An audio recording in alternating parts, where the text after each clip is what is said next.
During the boiling water canning process, heat is transferred into the liquid and food in the jars by the boiling water.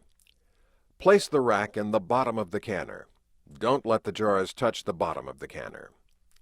Fill the canner at least 1/2 full, depending on how many jars you will be processing. For fewer jars, you'll need more water. Bring the water to a simmer, or 180 degrees Fahrenheit for hot pack foods, or to 140 degrees Fahrenheit for raw pack foods. The water should not be boiling.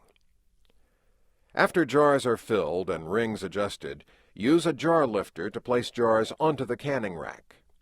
Keep jars upright at all times. Space the jars evenly around the inside of the canner. Add or remove hot water to place water level at 1 to 2 inches above the jars.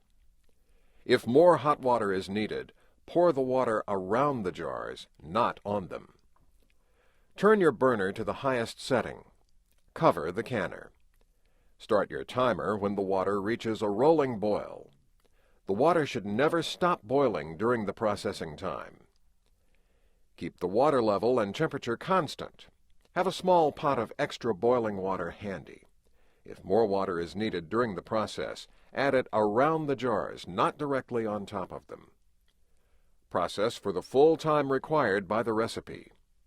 At the end of the process time, turn off the heat and take the lid off the canner, tilting it away from your face to prevent steam burns.